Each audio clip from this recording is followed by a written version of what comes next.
Good morning, welcome back to our channel. আশা করি তোমরা প্রত্যেকে ভালো আছো, আমরাও ঠিক আছি। আমি দেবলিনা আরও একটা নতুন ব্লগের সাথে তোমাদের কাছে হাজির হয়েছি। গাছগুলোকে ভালোই লাগে দেখতে, সকালবেলা উঠে যখন ফুল ফুটে থাকে দেখি। আর দুটো গোলাপ গাছ থেকেই না ডাল বেরোচ্ছে ছোট ছোট হয়ে, তোমাদেরকে ওগুলো পরে দেখাবো। এই বড় গোলাপ গাছটা থেকে তো 3 জায়গা থেকে বেরোচ্ছে, আর ওই ছোটোটা থেকে 1 জায়গা থেকে বেরোচ্ছে। আর ছোটোটার ফুলটা দেখলে কি ভালো লাগছে, আরেকটা তো ফুটছে। আর আকাশের অবস্থা খুবই খারাপ, পুরো মেঘলা হয়ে আছে। তো মোটামুটি আমার স্নান দান হয়ে গেছে, গোছানো কমপ্লিট। তো চলো একবার দেখাই। এখানে আছে মাছের মাথা, মাছের ডিম, আর এখানে আছে 3 রকমের ভাজা। তো প্রমিকে আজকে টোটাল 5 রকমের ভাজা আর মাছের মাথা দিয়ে মুগের ডাল এটাই করে দেব। কারণ এখন ওই তরকারি, মাছের ঝোল এত কিছু দিয়েও খেতে পারবে না, মানে ডাল ভাজা মাছের ঝোল তরকারি। কারণ মানে 11:30টার দিকে খায়, তো ও সবসময় বলে আমি অত কিছু দিয়ে খেতে পারবো না। দেখো ভাজাভুজি হয়ে গেছে, ডালও হয়ে গেছে আমার, আর ওর টিফিনটাও আমি পাশে রেডি করে দিয়েছি। তো ও এবার তো বেরোবে খেয়ে দে, তার আগে একটু টাইম আছে, একটু গিয়ে বসি, তারপরে ওকে খাবার দাবার রেডি করে দেবো। তো এই হচ্ছে ওর খাবার দাবার। পাতিলেবুও দিয়ে দিয়েছি একটা। থালাটা দেখতে বেশ ভালোই লাগছে, আহামরি কিছু নেই, তবে খুব ভালো দেখতে লাগছে। চলো এবার ওকে নিচে ছাড়তে এলাম। তো আপাতত কদিন ধরে স্কুটি নিয়েই যাচ্ছে, তোমরা তো জানোই। কারণ ও স্কুটিটা নিয়ে গেলে না দাঁড়াতেও হচ্ছে না। ও গাড়িতে আসলে মোটামুটি 11:30, 11:35 এরকমও বেজে যাচ্ছে মাঝে মধ্যেই, কিন্তু স্কুটি নিয়ে গেলে 11:05-10 মধ্যে বাড়ি চলে আসতে পারছে। বিকেলবেলা এলাম একটু ব্যালকানিতে, এত সুন্দর হাওয়া দিচ্ছিল, মনটা একটু খারাপই লাগে বটে। সত্যি কথা বলতে 3 বছর হয়ে গেছে এই জামাই ষষ্ঠীতে শুধু সবার ফটোই দেখি যে সেজে গুজে সবাই যাচ্ছে বাপের বাড়িতে, মা বাবার কাছে। মা বাবা যথাসাধ্য চেষ্টা করে খাওয়া দাওয়া রেডি করছে, কারণ এতটা গরমে না সত্যি কথা বলতে যারা খাচ্ছে তাদেরও কষ্ট, যারা করছে তাদের তো আরও 5 গুণ বেশি কষ্ট। তো গরমটা প্রচণ্ড বেশি। আর ছাদে দেখো কি হাওয়া দিচ্ছে, আর মেঘও করেছে, বৃষ্টি হয়তো আসবে না, কিন্তু প্রচণ্ড হাওয়া। জামা কাপড়গুলো দেখো, আমার চুল দেখো উড়িয়ে নিয়ে চলে যাচ্ছে। এ পাশটাতেও ভালোই মেঘ করেছে। যাই হোক, আজকে একটা বক্স গোছাবো, তবে প্রমি রেডি করে দিয়ে যায়নি, আমি নিজেই রেডি করে নিলাম। প্রথম ভেবেছিলাম, ও বললো যে রেস্টই না, গোছাতে হবে না। তাও ভাবলাম এত রেস্ট নিতে থাকলে হবেই না, 1 দিন 2 দিন গ্যাপে গ্যাপে যদি একটা করে বক্স গোছাই তাহলে অত গায়ে লাগবে না। তাই ভাবলাম আজকে একটা গুছিয়ে নিই। তবে প্রমি আর আমি যা ডিসাইড করলাম, আমার একার পক্ষে প্রচণ্ড কষ্ট হচ্ছে নিয়ে এসে রেডি করতে। কেউ যদি একটা হাতে দেয়, একজন নিচু হয়ে হয়ে গোছাচ্ছে, তাহলে কমে যাবে।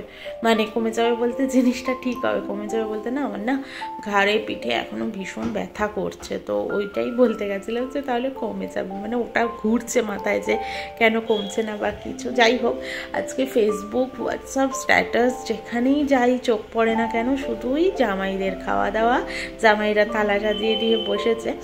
তো দেখে সত্যি একটু কেমন লাগছিল। আজকে প্রমিকে আমি বলেছিলাম রাতে বিরিয়ানি চিকেন এসব করবো কিনা, তো ও বললো না অত রাতে তো বিরিয়ানি সেভাবে খেতে পারবো না, লুচি আর কষা মাংস করো, তাই জন্য সেটাই হবে। আর সানডেতে ও বিরিয়ানি চিকেন এইসব খাবে বলেছে, দেখা যাক। এবার আমার সানডের প্ল্যান ছিল না, মানে সত্যি কথা বলতে স্যাটারডে সানডে এখন ভাবছি যে কাজই হবে, বেশি রান্নাবান্নায় মতো মনোযোগ দেবো না। কিন্তু ও যখন বললো তো ঠিক আছে, সানডেটা হবে নয় ভালো মন্দ কিছু। আর দেখো এটা মোটামুটি আমার গোছানো হয়ে গেছে, বিছানার চাদর, আমাদের এই ফ্লাইটে যাওয়ার এই নেক পিলোগুলো, তারপরে আর জায়গা নেই, তোমাদেরকে সেটাই দেখালাম। আর দেখো পুরো আটকে দিয়েছি, ব্যাগ ট্যাগও ঢুকিয়ে দিয়েছি আমার মোটামুটি। এবার যাব রান্নাঘরে, অনেকটা লেটে এসেছে। আর যখনই রান্নাঘরে এসেছিলাম না কাজ শুরু করতে, প্রথমে মামুনি ফোন করলো, তারপর মা ফোন করলো, তারপর প্রমি ফোন করলো, তারপর আমার মা বাড়ি থেকে ফোন করলো, যেহেতু আজকে ষষ্ঠী তাই জন্যে। তো মানে মামা এমনিতেও ফোন করে, কিন্তু স্পেশালি আজকে দিদাও কথা বললো, যেহেতু আজকে ষষ্ঠীর আশীর্বাদ দেওয়ার জন্য ফোন করেছিল। আর মামির একটু শরীরটা খারাপ, অপারেশন চলছে মামির, তো ওই জন্যে এইসব নিয়ে কথাবার্তা হচ্ছিলো। কিন্তু লাস্টে না আমার মনে হচ্ছিলো আজকে আমার রান্নাই হবে না, সবার সাথে ফোনেই কথা বলি। এবার কেউ ভালোবেসে ফোন করেছে, তাদের সাথে কথা না বলে কি করে বলি যে না কাজ করব বা কিছু। ঠিক আছে, প্রমির আসতে দেরি আছে, দেরি খুব একটা ছিল না। আমি রান্নাঘরে এসেছি 10টার দিকে, 9:45টার দিকে, ওই কাজবাজগুলো গুছিয়ে নিয়ে, একটা পেটি পুরো গুছিয়ে নিয়ে তারপরে যেহেতু এসছে, ওই জন্য একটু টাইম লেগেছে তো বটে। এইদিকে মশলাটাও আমি করে নিলাম, আর ওইদিকে আমি ময়দাটা মাখছিলাম। তো বুঝতেই পারছো একটু ক্যাথ মারার চেষ্টা করছি মানি প্ল্যান্ট দিয়ে, যাতে তোমাদের একটু ভালো লাগে, আর কিছুই নয়। আর মাংসের কালারটা দেখো, জাস্ট ওয়াও, খেতেও হয়েছিল, দেখতেও বেশ ভালো হয়েছিল। চলো এবার প্রমি চলে এসছে, আমি ওকে নিচে আনতে যাব। আর বাবুকে দেখো সোয়েটার পরা, আর তোমরা কলকাতায় প্রচণ্ড গরমে ভুগছো। এটা কিন্তু নাটক করছিল, আমাকে বলছিল আবার দেখো অনেক নাটক করে দিয়েছি আমি। তো না সত্যি মানে যেহেতু স্কুটিতে আসছে, গাড়িতে তাও হাওয়াটা গায়ে লাগে না, কিন্তু ঠান্ডা লাগে বেরোলে পরে, প্রচণ্ড হাওয়া থাকে তো ঠান্ডাটা লাগে। তাই ওকে আমি আজকে বলছিলাম কলকাতার মানুষগুলো এত কষ্ট পাচ্ছে, আর এখানের ওয়েদারটা তাও অনেকটা ভালো হয়ে গেছে। তাও কি বলছি, মানে অনেক অনেক বেটার হয়ে গেছে। আর আমি এলাম লুচিগুলো করতে, আর ও যেন কি আমাকে বলছিল, তাই আমি হাসছিলাম, আবার ওর সাথে কথাও বলছিলাম। কি যেন বেশ একটা বলছিল, এই মুহূর্তে আমার মনে পড়ছে না, ভয়েস ওভার দিতে বসে। তো যাই হোক, লুচি করতে এসে আমি আগে সবটা বেলে নেব। আমি লুচি দেখবো আগে থেকে করে রাখলে ওই হটপটে রেখে দিলে তো সব নুয়েই যেত, আর হটপটে ওইরকম ফুলকো ফুলকো লুচি টোকানোও যেত না, সেই তো আমাকে হাত দিয়ে ফাটিয়ে ফেলে ঢুকিয়ে দিতে হতো হটপটে। তো ওই জন্য আমি আর করিনি। ও আসার পরে হাত মুখ ধুচ্ছে, বাড়িতে ফোন করছে, এরকম করতে করতে আমার হয়ে গেছে।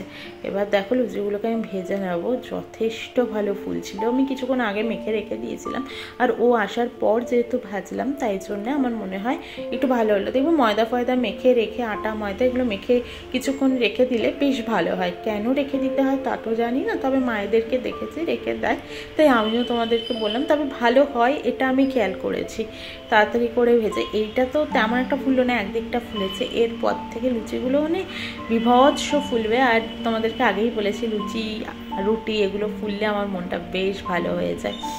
তো যাই হোক, চলো আজকের মতো ব্লগটা এখানেই শেষ করছি। আশা করি তোমাদের প্রত্যেকের জামাই ষষ্ঠী ভীষণ ভীষণ ভালো কেটেছে।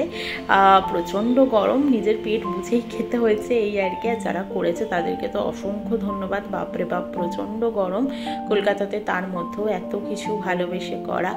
তো যাই হোক, আজকের মতো চলো টাটা। আর লুচিটা দেখতে পাচ্ছ কি ফুলেছে, কি ফুলেছে, খুব আনন্দ পাই আমি এখন, প্রচণ্ড আনন্দ পাই, তোমাদেরকে বলে বোঝাতে পারবো না কতটা আনন্দ পাই। যাই হোক, নতুন বন্ধু হয়ে থাকলে প্লিজ সাবস্ক্রাইব করে পাশে থেকো, লাইক করো, শেয়ার করো, কমেন্ট করে জানিও তোমাদের কেমন লাগছে। আর ফেসবুক থেকে দেখে থাকলে লাইক কমেন্ট শেয়ার তো করোই, আর তার সাথে পারলে ফলোও করে দিও যদি নতুন বন্ধু অবশ্যই হয়ে থাকো। আর ও এলো জল ভরতে পাশে, আমার লুচিগুলো মোটামুটি ভাজা হয়ে যাবে, তারপরে ওকে খেতে দিয়ে দেবো, আমাদের ডিনারটা কমপ্লিট করে নেবো। চলো টাটা।